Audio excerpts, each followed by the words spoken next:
Hello, folks. Good morning, good evening, good afternoon, when and wherever you may be. Okay. Now, as you can see by the title, today we are going to read in an article from Politico. The link for the original piece will be available. We are going to read a bit of it and we are going to try to understand it and make our own conclusions about it. Okay. But as always, this video is not going to be monetized. Okay. So I am not here to earn money. So, without further ado, let's read it. Political, and this is about US accused of threatening EU diplomats during a bid to kill green shipping rules. Negotiators at shipping talks in London were told both they and their countries could be punished unless they voted with the US. And of course, we told them to fuck off. But let's continue. This is dated November the 3rd, 2025. The piece is by Carl Mathieson, Gabriel Gavin, Louise Guillot, Nahal Touzi, and Ben Lefebvre. Okay. European negotiators were personally targeted by their American counterparts during a brutal negotiation over green shipping rules, European Commission officials told Politico. A highly unusual gambit that left diplomats shaken after the meeting. The threats were made last month as the US maneuvered to block a new effort to tax pollution at a meeting of the International Maritime Organization in London. 8 envoys, officials and civil society observers from Europe granted anonymity to describe the fractious closed-door discussions and protect their relationships with those involved. Confirmed national delegates had reported they have been threatened with personal consequences if they went against Washington. So, Americans, your negotiators used mob-style tactics against your own allies. That, as this is going, they are going to be your former allies. You understand that? Let's continue to read. Our negotiators had never seen this before in any international talks, said one European official who had spoken to negotiators. People being summoned to the US Embassy in London, intimidation, threats of cessation of business, threats of family members losing visas. Another European Commission official added that diplomats returned home rattled after the meetings. We had feedback from a number of people involved in the negotiations about the pressure they faced. Since Donald Trump returned to office, the administration has sought to undermine global climate policy and promote US fossil fuel interests. The president has called efforts to combat global warming a con job. He has particularly enraged about the maritime emission effort, saying it would hit American shippers with unwarranted taxes.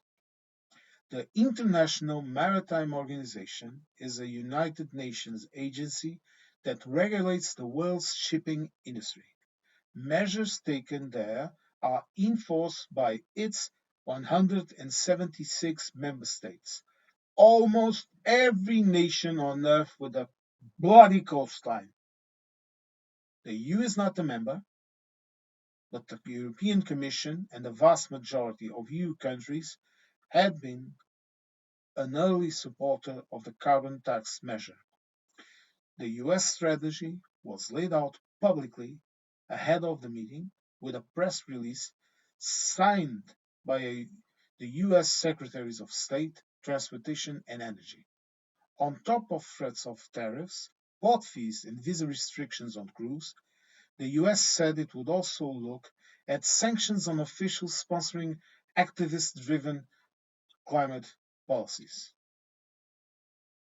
Only two EU members broke from the bloc. Major maritime countries, Cyprus and Greece, with the latter claiming its choice had nothing to do with US pressure.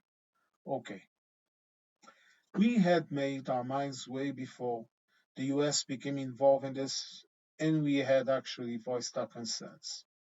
Greek Prime Minister Kyriakos Mitsotakis said, whose country has one of the largest maritime industries. And he told in Politico an interview before, after Athens switched its vote and back postponement. I want to be very clear. I did not speak with President Trump about this. And I also want to be very clear. Greece is known, and all my Greek friends that might be listening to me understand that this is not directed at you, the hardworking Greek people, the funny, the funny, the pleasant, the cultured Greek people. I'm not talking about you, but I will talk about your government. And the Greeks, the Greek government, number one, they are coming out of a crisis that they still have not come out from.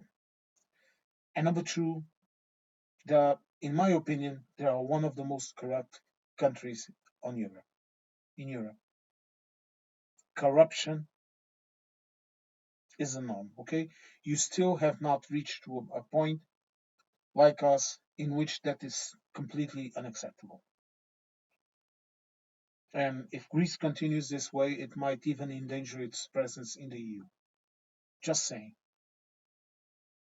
The Greeks have to get rid of these or these people that drove your country into the crisis it drove it into, and that is they are still in power and they are still pillaging the country. And this is my personal opinion. Okay? The Greeks don't deserve the government that they have in all aspects. But let's continue. The new normal. The deployment of personal threats in an international negotiation represents another departure by the Trump administration from diplomatic norms and signals further tensions in relations between the US and the EU. The threats were not limited to European delegations, according to officials and attendees briefed on the events in London. I am directly aware, this is Chris Wright from the US. I am directly aware of threats being made to EU countries, island states, said one observer from a civil society group who was briefed on the matter by a delegation. Delegates exposed to the intimidation campaign were unwilling to speak on record for fear the US would make good of its ultimatums. The Financial Times first reported the personal threats to delegates. In a close vote, the summit chose to delay the emissions tax for a year, a feat viewed by many as a near-death blow to the measure and a major victory for Trump. Dozens of countries from Africa, the Middle East, Latin America, and Asia agreed to the delay. I wonder why. I wonder why. Maybe because they are the only ones that cannot afford to go against the United States? Interesting. Interesting. Very interesting. This is very interesting. And it will be even more interesting when these countries that are now being threatened by the United States line up with the BRIC group or with Europe or with China or even with traditional enemies of the United States. That will be very interesting indeed. Very interesting. Let's continue. Other officials who spoke to the delegates said that they were astonished at how strongly the Americans were prepared to pressure delegations.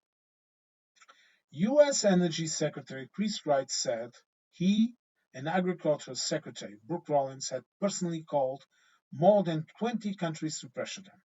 A senior Western diplomat confirmed the U.S. threatened Caribbean countries with tariffs if they did not agree to postpone the shipping emissions decision. During the week-long IMO meeting, the process was ongoing, said the Observer. In at least one case, US delegates approached another delegation on the floor of the plenary and issued a similar set of ultimatums. There was quite a bit of upset amongst the delegates. At a coffee break during the meeting, Vanuatu Climate Minister Ralph Rengevanu told Politico that other island nations had been subjected to relentless pressure from the US. There's bullshit going on, he said. Although tough tactics are nothing new in international talks, the bare knuckle approach of the US in London was seen as extraordinary. In my opinion, pitiful. US pressure created an atmosphere of fear, which in turn created chaos and ultimately led to the adoption to be delayed, said Christian de Berclair, a senior lecturer in climate and maritime transport policies at the University of Melbourne, who was present at the talks in an observer capacity. Once you go around threatening countries, you undermine the design and functioning of multilateralism as it emerged since the Second World War, he added, and I agree with him. A US State Department spokesperson declined to comment on what they called private diplomatic conversations. But in an op-ed in the Wall Street Journal, Secretary of State Marco Rubio, this bastard, defended the effort against the carbon price. Our coalition building efforts paid off, proving that real diplomacy based on national interests, ours and theirs, can thwart unaccountable bureaucratic schemes. Should this initiative or any other similar one emerge from the UN bureaucracy again, our coalition against it will be ready and larger, said Rubio. And these are the people that made this little report. I'm going to link in this at the end of the video so you can all go and see. So, again, the first thing I'm going to say is this. Bravo, America. You have just burned a couple of more bridges in your relationship with the rest of the world. One that is going to go beyond the current administration. Number two, thank you very much, Mr. Rubio, for being so clear in saying that you don't give a fuck about the rest of us. And thank you to the United States to say that you don't care about the environment, you don't care about climate change, you don't care about the people that are dying, you don't care, for example, for what just happened in the Philippines right now. So, a couple of dead Filipinos, who cares? You don't care about that, okay? It's nothing for you. You don't care. You don't care about people dying of hunger and of thirst. You don't care about entire species of animals getting extinct. You don't care about bloody anything except continue to live the same way that you live as parasites of the world. If you look, you're not even parasites, because a parasite understands that the organism it is living off has to be healthy and continue to function. So the parasite tries not to kill the host. So you are not even qualified to be parasites. Okay? You want to continue to dump shit in our oceans, kill our marine life, so you can get a bloody profit. Look, you know what I wish for? I wish for all the consequences of these actions to affect particularly the United States. I want your coasts to be hit by continuous typhoons. I want you to have hurricanes. I want you to have atmospheric pollution. I want you to have severe drought, severe rainfall, all of the issues that you are wishing upon us all. Because maybe that is the only way you will learn what the fuck you are doing to the world.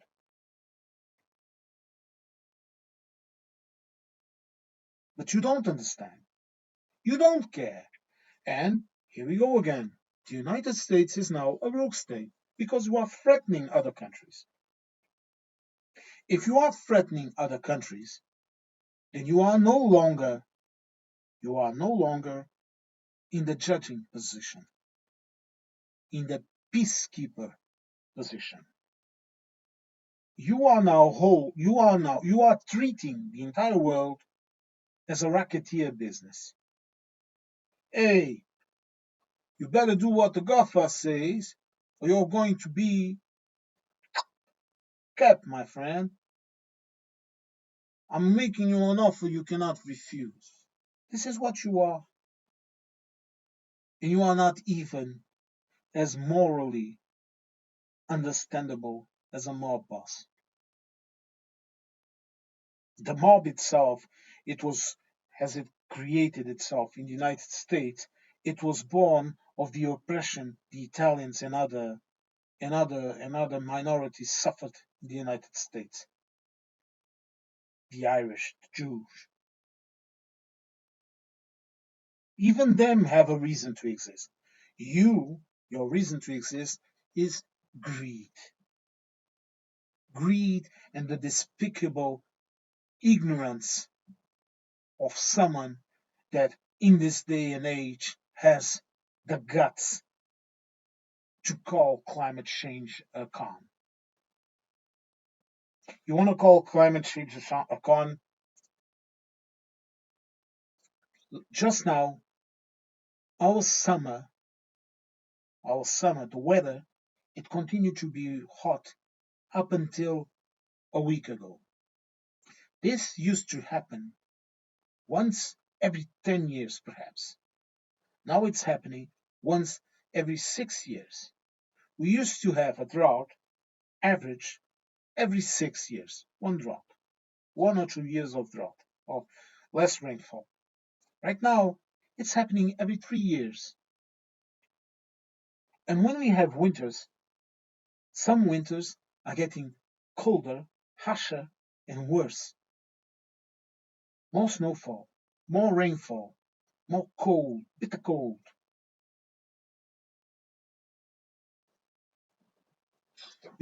Sorry, my allergies. This is another fucking consequence of that shit. But of these weather changes.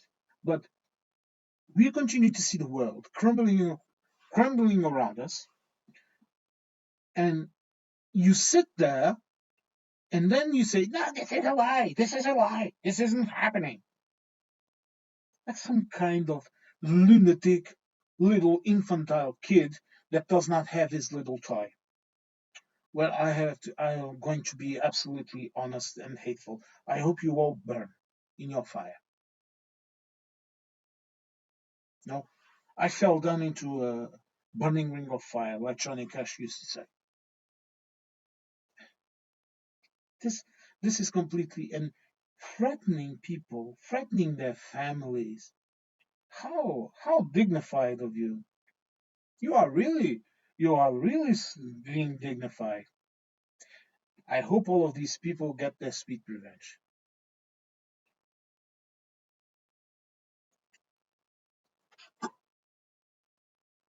I shouldn't even post this video, but I'm going to post it. And if someone flags it and wants to cut it down, well, so be it. But I'm not going to sit by and watch you insult the entire world, watch you insult everyone, watch you treat people like shit, and not say something about it. And I would also like to thank Politico for talking about this because not much media has talked about this shit. Thank you very much, Politico. I'm not I'm not getting any money from talking about your news piece. Okay, so please don't worry. And I'm going to leave the link here so that people can go to your channel because talking now directly to the people in Politico, I don't agree with a lot of things that you talk about. No, I don't agree. But in some points, I agree fully with you, and this is one of them. This is absolutely unacceptable. This behavior of the United States, this is absolutely unacceptable. And if I didn't like Mr. Rubio before, right now I really dislike him. Him and all those behind him. You have turned yourselves into an example of what a human being should not be. Well, thank you very much for listening to my little rant, and I hope to catch you all in the next one.